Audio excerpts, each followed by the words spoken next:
Welcome to a brand new Flyers Daily brought to you by Ticketmaster. Make more memories live. We're at a different domicile here today. Is Bill Meltzer for Mondays with Meltzer. You read his work on PhiladelphiaFlyers.com, NHL.com, and HockeyHotStove.com. We're in the beautiful podcast studio after I'm a little hesitant, Bill, to call it a game.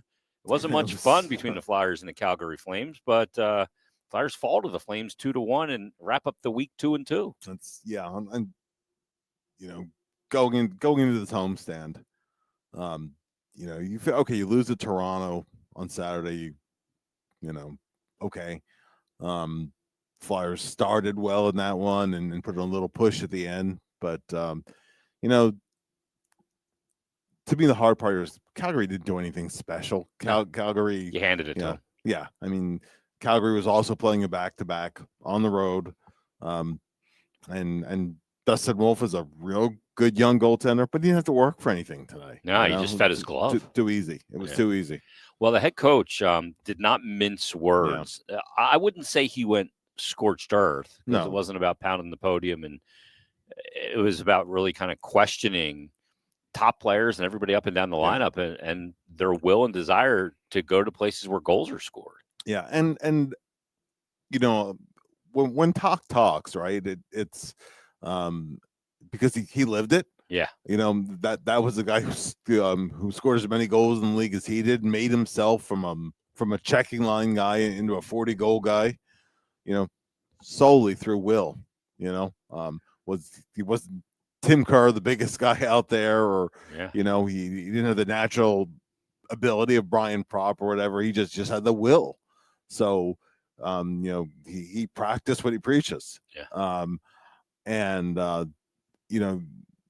There's definitely there's skilled guys on the Flyers, but it's a fair criticism about guys that are content to be in soft ice off in the perimeter and not getting to the hard areas.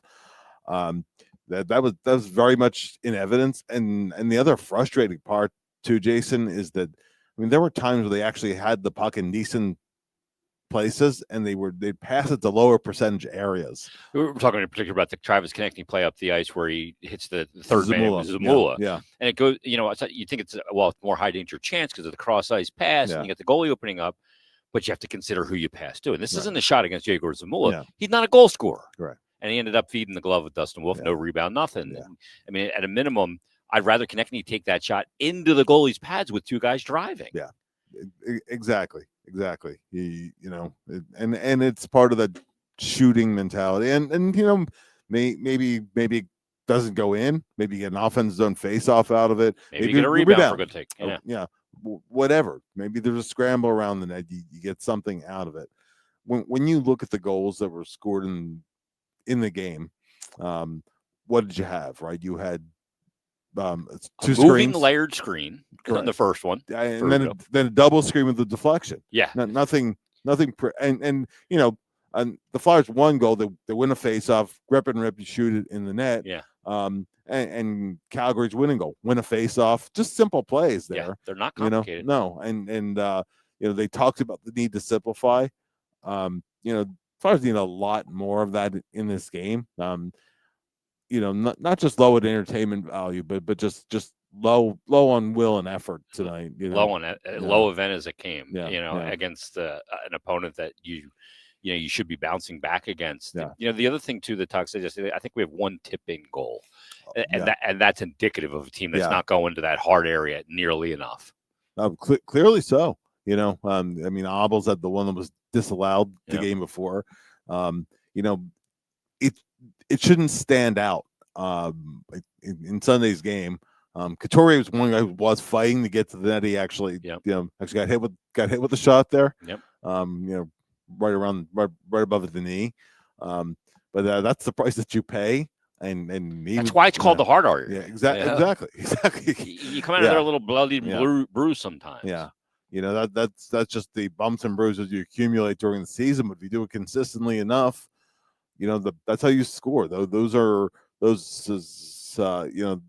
have to be the most skilled plays. Those are really will plays, and Yeah, I mean, I think Talk's criticism was 100% fair. Yeah, and I like the fact that he said, fans are coming here to see some hard work, Yeah. and they'll support you, but when they see a lack of will, how do you think the team responds to this?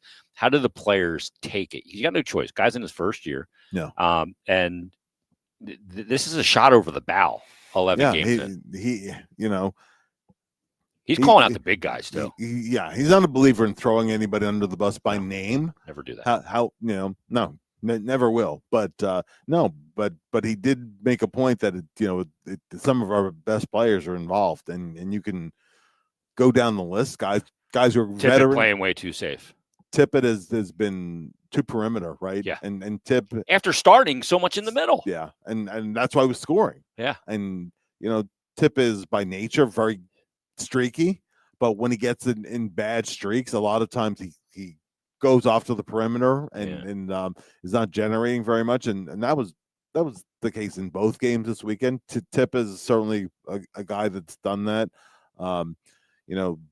Konechny is a veteran leader. He did have the goal tonight, but his struggles always are a lack of going to the middle. I remember when Danny Briere was telling him, going through the analytics, and you got to get to the middle of the ice, and that's how he ended up becoming almost a point per game player. Now he's not going there again. No, he's gotten away from it for sure. And in the bigger picture too, when Matvei Michkov works through this, at some point, I thought 2 games ago, I thought he was right on the cusp. Made a great play on the wall. Yeah, great play on the wall in that one. Was very involved in plays. You can talk how you want to talk about his ice time or this or that. He's not earning it, right? Yeah. He's not earning it. Then he sets up Drysdale behind the net where he's uber dangerous. Yeah, for sure. Yeah. Those were plays. He looked ready to pop. Yeah, we all thought it, right? Yeah. We all saw it coming. The was in the Toronto game, and then tonight, there are a lot of passengers tonight. I'm not just signaling out Michkov, on it, but they're just too many guys who weren't involved enough. And one thing that strikes me is that last year when Michkov was scoring, he was scoring a lot of goals around, below the goal line too, but also at the net. He's not at the net, so. Yeah, and a lot of times when you don't have your legs, you don't go there. Yeah. And like in that game last night, when the Flyers lost to Calgary, I looked at it and I go, there's just nobody flowing there. Yeah. You can't flow pucks there without the traffic. And when they did have a little bit of traffic, like Grebenko was off to the side. Yeah.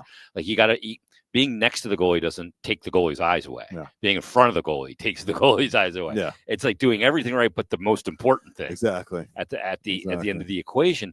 And this team right now, they're still a little bit of a riddle for me. They're off what I thought was a good start, and then the game to lose to Calgary. I mean, the difference for me, just from a numeric standpoint, you could have been 7-4-1, and now you're 6-5-1. So you basically won 6 games and you lost 6 games. To me, it's one of those losses that you're gonna have to make up for and steal a game that you have no business winning now. To grab 2 points. But the other part of it is, how the players respond. Like a lot of people say, well, that's the coach's job to get the players ready to play. I don't believe that at the professional level. I think professional players get their own self ready to play. Yeah. And through coaches' messaging, I mentioned to Brian Smith on the radio, I think, we're going to see some line changes. I think you hear the blender going in between periods. You saw that in the third period. And they were actually a little bit better with the blender lines. I know Foerster's out. Foerster's out, and Couturier missed the game. Yeah, that's a whole other thing, But with Foerster out, and Tippett goes on to that line with Cates and Brink. Yeah. And I worried about it because I said to myself, well, is Tippett going to go out there on what has been a well-established, long-together line that's been successful with Cates, Brink, and Foerster? And is he going to try and be Tyson Foerster, or is he going to be himself? Yeah. And it just didn't work. So what I want to ask you is this, because this is where I'm really befuddled the most. Less so on the D side because of the pairings, but on the offensive side, I just don't know who belongs with who other than Foerster, Cates, and Brink when healthy. Right. Yeah, they're still trying to figure that out. It's like a puzzle where I can't put the edges together. Because you're tipping the scales one way or another. Where you don't have the right balance on a line. I don't want Michkov with Dvorak and Obels. Yeah. Like I don't think that's a big ask, right? No. But like, who should he be with? Some people go, well, he got to be with Zegras. I don't love that either. I didn't love Zegras, Michkov, and Tippett either. No. Well, no, and particularly on that line because you know, with that combination in particular, you know, like Zegras and Michkov. Now Zegras has worked hard to contribute, and I thought Zegras was a guy who in the Calgary game was trying to do some things. Yeah. You know, he hasn't been a passenger at all. No, he's not. No, he hasn't, and that's been kind of defying some expectations, and including some of my own. Agreed. Honestly, mine as well. So no, you know, no quibbles at all with Zegras, but I don't know that Zegras Michkov is the right combination. Yeah, and then when they tried that with Tippett in there, it's really not the right combination. Yeah. You know, with Foerster out, would you like to see Zegras on that wing with Cates and Brink? I'd like to see that. Might as well try it. Yeah, well, he's got some chemistry with them on that power play, so I kind of look at that and go, might as well try it. I mean, they started the game with Tippett there, and that didn't really connect very much. You know, like not to pile on Tippett, because Tippett is a player that I like quite a bit, particularly when he's on his game. Mm-hmm. But Tippett isn't always the easiest line mate to play with, even though he's not a selfish player. Just you know, there's a lot of variance to a rush for him, for example. Well, yeah, exactly. You know, he's at his best when he's getting the puck and taking it to the net himself. Yeah, and that's, you know, when he's playing north and using his speed effectively. Yeah. I think the thing with Tip sometimes, and you and I've discussed it too, is that he's such a great skater. Sometimes he skates a little too fast, maybe for his own good. Yeah. So I'm not sure really where your right combination is there too. You know, I don't know. His lack of predictability as a player is a good thing when he's confident. Yeah. But it does make him a difficult line mate, because you like to have that, develop that predictability. Let's talk about Zegras for a minute, Bill, because he's leading the team in points. Yeah. He got 4 goals, 9 assists. You could imagine that, you know, through the first 12 games, he's leading your team in scoring. He's a +2. He's playing 17 and a half minutes. Is he good in the faceoff circle? No. That's got to get better, and that's something you can learn. But he's got 2 power play goals, 4 power play assists. Yeah. He's helped that area of the team. This has gone better than I think we could have hoped for. Yeah. And like you said before, I had preconceived notions of a guy that played in Anaheim that you don't see a ton, right? Yeah. I mean, we're not staying up late till 1 a.m. to watch Anaheim games when they stunk. But he's come in here, and some of my preconceived notions were off. I see a willing defender. Is he a good defender? Not the greatest, but he's willing. And he's not killing you. No. So that's, you know. I see a guy that's got a lot more grit than I had ever imagined. Oh, for sure. For sure. Did that shock you? Pittsburgh game it did a couple of times. Yeah. It did very much. Yeah. Like he's, you know, standing up for teammates. He's, you know. He is bought in, man. Yeah. Like he's dialed in, right? He's definitely bought into everything, and clearly he's having a great time being here too. And that enthusiasm is contagious. So. I know he said to Ashland Sullivan in an interview that he feels like he's played his whole career here. He's taken a couple shots at that. I mean, it's great to play in a city that understands sports, blah blah blah. But this is a guy taking that second chance. It's all about what you do with that second chance, right? How you approach it. He said the one time too, you know, he texted Rick Tocchet. I asked a video I want to watch. I got some ideas. Yeah. I mean, that to me is a guy that is just totally bought in, and that's great to see. Yeah. Because that's exactly. I think Zegras is pissed off at who he got traded for. I think it bothers him. You don't look at the draft picks as a player; you look at the player for player. Yeah. And he goes, "That dude was a fourth line. Nothing against Ryan Poehling. No, fourth line. He was a good, serviceable player. No. But Trevor Zegras. Yeah. On the front of the video game, the whole thing, like I think it irked him. Oh, for sure. And you know, like there have been games here where I wish they still had Pales, and you know, obviously you've upgraded in talent, no question about that. But yeah, I mean that made it such a no-brainer for the Flyers to make that trade. With all due respect to Pales, but yeah, I think that he took criticism in Anaheim, and you know, he certainly came here with a chip on his shoulder in a good way. Yeah, wanting one. I think he was an easy target for a lot of people. Yeah, for sure. let's talk about Michkov again because he's got 1 goal in the season. Yeah. 6 points so far. And look, the follow-up campaign after a good rookie year is going to be more difficult. And we can see that his legs aren't there for an injury or whatever. But he looked close. But the one thing that I feel like is missing, it feels like there's a lower, I don't even know how to term this right. It doesn't seem as determined as it did last year to me, if that makes sense. Yeah. Like last year, I saw a guy seeking more spotlight in a way and big moments. And maybe when your game's not fully clicking, it looks that way. But like the game against last night that they lose against a team like Calgary, like that's one where players getting ready to pop. I would have expected him just to, rip 2 goals and have an assist in that game. A 2-1 Claude Giroux performance. Well, when we do the RAV4 things, yeah. I mean, one of the sections in there was Michkov's ready to break loose, and I know you did on Flyers Daily too, because he just looked like he was right there. And the last couple games have been a step backwards, honestly, disappointment, truthfully. If I don't know when Foerster's going to be back, but the third pairing on D. So let's go there. Zamula played again last night. They sent Andre down. You and I talked the other day about it. Andre is waiver exempt. Yeah. And even if he's going to be in the lineup, he could go back and forth on paper all year long. And you can save money into the cap at this time of year and bank cap space. It's called paper transaction. Doesn't mean he's getting on a bus and going back to Lehigh Valley all the time. But in this situation, he did. But when a team is lacking to generate offense, does it make more sense to have a meal in the line? I worry less about the size thing when I see a scrum at the end of a game with Jamie Drysdale, Tyson Foerster, and Trevor Zegras ripping the helmet off a Penguin player. All of a sudden, I go, I'm not worried about size. I have some grit there. Yeah. So I get Andre back in the lineup ASAP.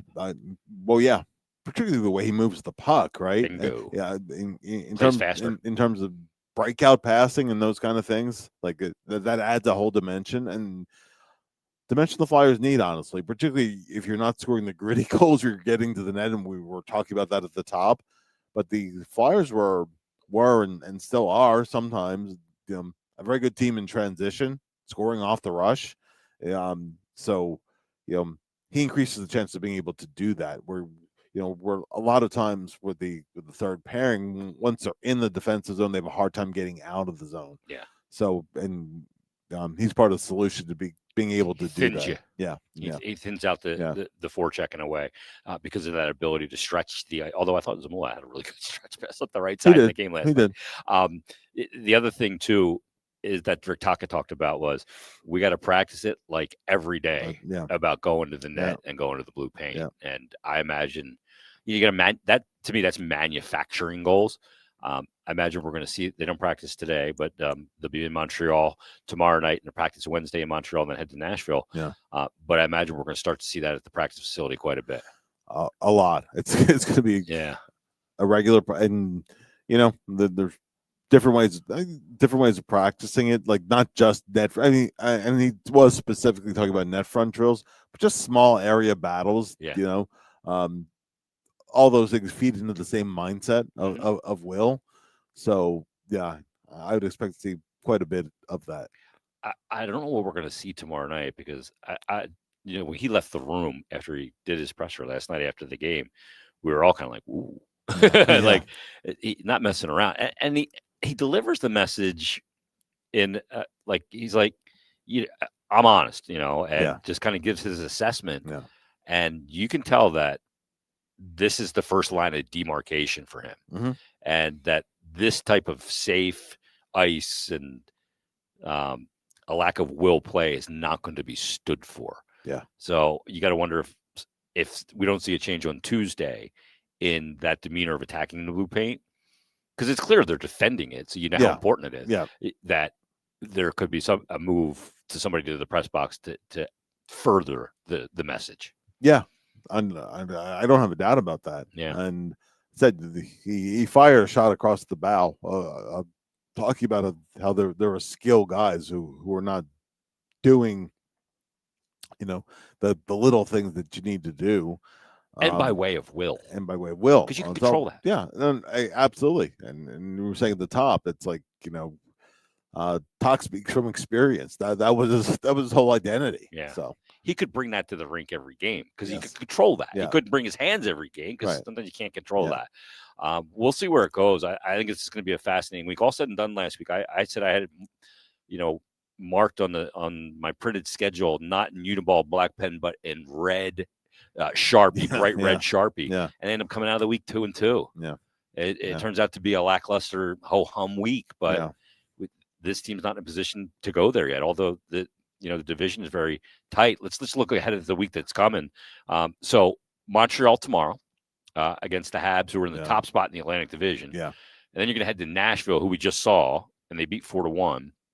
So some kind of close revenge. Then back here Saturday, and this return engagement party with former Flyer players continues when Claude Giroux comes to town. Yeah, when one lesson from the Nashville game was just that they were throwing pucks to the net from every possible angle. Yeah. It was kind of their way of combating the box and one, and and it was working for a while there. I mean, they generated like a high volume of shots.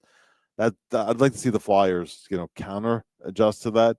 Montreal's off to a good start this year, and they're getting really good goaltending. They are. Very, very fast team. So that's a pretty tough challenge. Always tough going into that building. Hopefully, going into that game also, I think one thing to look for, and there was a couple of those also, on Sunday's game. Stay away from stick fouls, restraining fouls. They're still committing too many of those. Yep. Even though the PK's been fantastic. It has been PK's really been good. fantastic. With this week coming up, you got 3 games: Tuesday, Thursday, Saturday, and then you don't play again until Wednesday. Yeah. Erson's eligible to come back off IR probably tomorrow. But if he's not back, and I thought Golsoff gave you a good game, gave you a chance to win. Yeah, he did. The game was not on him. But do you just go Vladar Tuesday, Thursday, Saturday? Yeah, I think you do. You're not dealing any back-to-backs, and he's been the guy that's kept you in. And he didn't play the back half of the 3 and 4. Correct. Yeah. So I would imagine that's the case, and then we'll see what the status is of Erson. If Erson comes back on, maybe he plays Thursday in Nashville. Right. I don't know. But this Bill, it gets real late, real quick in the NHL now. I mean, you look at where the Flyers are with 13 points, and the third place team's got 14. Yeah. And the Flyers talk too about getting off to the good start, which they certainly did. Yeah. Right. But now it's flattened out a little bit. That one game makes a huge difference. One game makes a huge difference, right? Sure. And by November 12th, they'll have already played 11 home games. So even before the middle of November, they'll already be a quarter of the way through their entire home schedule for the year. So it's nuts. But you have to take care of business at home. Yeah. Obviously good teams can win on the road too, and Flyers are still looking for their first road win of the year, so that's something to get off the agenda right off the bat here. But that they got off to the good start there, but really that's to me why the weekend was so disappointing. Right? They'll have another homestand of 6 games coming up December 1st through December 13th, and like Bundy talks about it. Sometimes you can be on the road too long, you can be home too much. Yeah. You get a little too comfortable. Yeah. So kind of back and forth. There's a balance to all that. All right. Read Bill's work at PhiladelphiaFlyers.com, NHL.com, and HockeyHotStove.com. We'll be back tomorrow as the Flyers will take on La Habitante. We will preview it and much more. Join us then on a brand new Flyers Daily.